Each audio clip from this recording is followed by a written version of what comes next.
Singareni contract కార్మికులకు bonus ఇవ్వడం శుభ పరిణామమన్నారు చెన్నూరు ఎమ్మెల్యే వివేక్ వెంకటస్వామి. ప్రజాభవన్లో డిప్యూటీ సీఎం భట్టి విక్రమార్క చేతుల మీదుగా జరిగిన బోనస్ చెక్స్ పంపిణీ కార్యక్రమంలో పాల్గొన్నారు.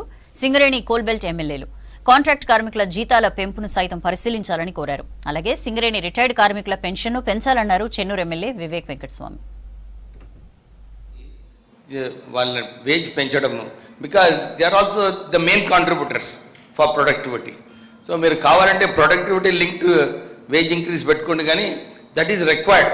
అట్ టేక్ హోమ్ శాలరీ వాళ్ళకి ఈ రోజు కూడా 15,000-16,000 రూపీస్ వస్తుంది. సో దాన్ని పెంచేది అవసరం ఉంది, కొంచెం దాంట్లో చొరవ తీసుకునేది అవసరం ఉంది. దాంతోపాటు pension for Singareni employees actually ఇప్పుడు 42,000 ఎంప్లాయీస్ ఉన్నప్పటికీ కూడా ఎవరైతే ఇంతకుముందు రిటైర్ అయినారో సింగరేణి ఎంప్లాయీస్ అందరూ వారికి చాలా తక్కువ పెన్షన్ వస్తుంది.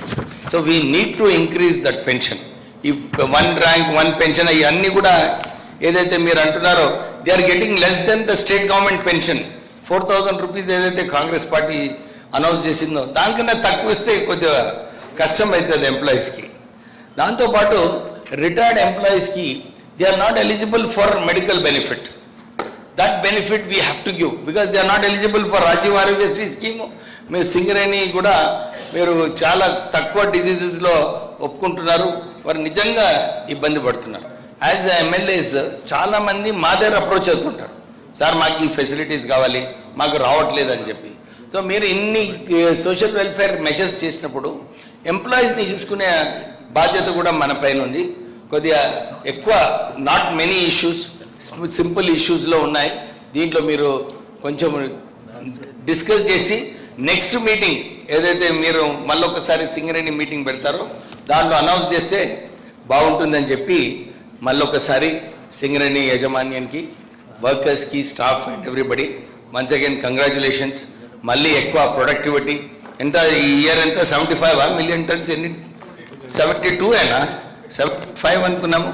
సరే మీరు కూడా బోనస్ మంచిగా ఇచ్చారు, కానీ క్యాపిటల్ ఇన్వెస్ట్మెంట్స్ ఏదైతే మీరు చేస్తున్నారో ఇంకా ఎక్కువ ప్రొడక్టివిటీ, ఇంకా కొత్త ప్లాంట్స్ రావడానికి మా ఉప ముఖ్యమంత్రి గారికి అదే రిక్వెస్ట్ చేస్తున్నాము. మా జైపూర్ పవర్ ప్లాంట్ ఎక్స్పాన్షన్ కూడా తొందరగా మీరు దీన్ని భూమి పూజ చేస్తే బాగుంటుందని చెప్పి రిక్వెస్ట్ చేస్తూ ముగిస్తున్నాను. Thank you. నా ఒక్క మనవి ఏంటంటే సిఎండి గారికి, డిసిఎం గారికి కూడా ప్రతి ఎమ్మెల్యేకి ఒక అవకాశం ఇచ్చి వాళ్ళకు వచ్చిన కాన్స్టిట్యున్సీస్లో ఉన్న ప్రియారిటీ ఇచ్చి కొంతమందికి ఎంప్లాయ్మెంట్ ఇచ్చే ఒక అవకాశం ఇప్పిమని నా మనవి మీ అందరితో. ఎందుకంటే ప్రతి ఒక్కరికి ఎమ్మెల్యేకి చాలా బాధలు ఉన్నాయి. అందరికంటే ముఖ్యమైనది ఏంటంటే మా బెల్లంపల్లి చెన్నూరు వీకర్ సెక్షను, మా నాన్నగారు 59లో ఎమ్మెల్యే అయ్యిండు, నేను 2004 నుంచి 9కి అయినా, మా తమ్ముడు ఇప్పుడు అయ్యిండు MLA. Responsibility as sons of Venkataswamy ఎట్లుందంటే మాకు చాలా పెరిగింది. జనాలు they expect a lot from us. మా డ్యూటీ ఏముంది, ప్రజలకు సేవ చేసేది, మా నాయన ఇచ్చిన విద్యను ముంగడ కాపాడుకుంటాం. ఎంప్లాయ్మెంట్ పొటెన్షియల్ని ఇంక్రీజ్ చేయమని కొత్త బావిని తీసుకొచ్చినా కూడా మా ఉన్న ఏరియాకి సంబంధించిన ప్రతి ఎమ్మెల్యేకి ఒక అవకాశం ఇవ్వమని మీ అందరితో నేను మనవి చేసుకుంటూ ఈ ఇచ్చిన కార్యక్రమాన్ని బోనస్కి ప్రతి ఒక్కరికి పేరు పేరున కంగ్రాచులేట్ చేస్తూ సెలవు తీసుకుంటాం. ఒకటేమో శ్రీరాంపూర్కి సంబంధించిన మటుకు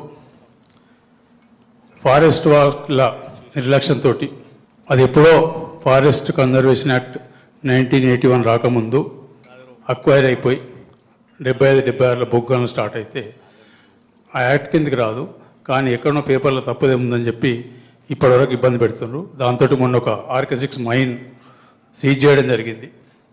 దాదాపు గడిచిన నెలల నుంచి సీజ్ చేయంత ఫారెస్ట్ వాళ్ళు కూడా తిరుగుతున్న పాయిదాలు పట్టుకొని దాదాపు 1,500 నుంచి 1,800 మంది కార్మికులు అక్కడ సీజ్ చేయడంతో వట్టిగా ఉన్నారు. వాళ్ళను ఇప్పుడు డిప్లాయ్మెంట్ అని చేయాలి, లేకపోతే ఆ మైన్ ఓపెన్ చేసే పరిస్థితి లేకుండా చేసి అవుతుంది. ఇంకో నెలకు 5 కావచ్చు, ఆ శ్రీరాంపూర్ డివిజన్ కిందకి వస్తుంది. దీని మీద డిప్యూటీ సీఎం గారు, మంత్రులందరూ కొంచెం దృష్టి సారించి అసలు 2,850 ఎకరాలు శ్రీరాంపూర్ డివిజన్కి సంబంధించిన భూమి which was acquired much before 1974. Act came into existence in 1981. Before Act, whatever the lands were handed over to either Singareni or private companies, whichever is there, this Forest Conservation Act will not affect. They are freehold lands. But unfortunately, last 13-14 years, which is happening, because that we could not able to give the houses wherever other places they were given the houses. Srirampur, Manchirali area we could not give. దాన్ని కూడా మంత్రి గారు ముఖ్యమంత్రి గారు కొంచెం చొరవ తీసుకుని దాన్ని కూడా ఆ సమస్యను పరిష్కరించాలని కోరుతున్నాం. దాంతోపాటు రిటైర్డ్ కార్మికులు అంటే సింగరేణి కార్మికులు అంటే ఇక్కడ రెవెన్యూ మంత్రి గారు ఉన్నారు. సింగరేణి కార్మికులు అంటే డబ్బులు బాగున్నాయి వాళ్ళకు రేషన్ కార్డు ఇవ్వద్దు, తెల్ల రేషన్ కార్డు ఇవ్వద్దు, వాళ్ళని దూరంగా పెట్టడం జరిగింది. ఖచ్చితంగా సింగరేణిల రిటైర్డ్ కార్మికులకు ఇప్పటి వరకు కూడా 18,000 పైన వచ్చిన పెన్షన్ వచ్చే వాళ్ళు చాలా తక్కువ మందిని, 10% కూడా లేరు. మిగతా వాళ్ళంతా 18,000 లోపలనే వస్తున్నాయి. ఇక వాళ్ళ పిల్లలు వాళ్ళని చూసుకోరు అనేది మీ అందరికీ తెలుసు. నేను చెప్పి ఇవాళ పిల్లలు తల్లిదండ్రులు ఏ విధంగా చూసుకో మీకు తెలుసు. తప్పకుండా వాళ్ళందరికీ కూడా రేషన్ కార్డులు తీసుకొని ఏదైతే మీరు నామ్స్ ప్రకటిస్తారో ఆ నామ్ల 2,40,000 ప్రకటించినప్పుడు అభివృద్ధి ప్రాంతంలో వాళ్ళని కూడా ప్రభుత్వ పథకాలకు అన్నిటికీ అర్హులు చేసే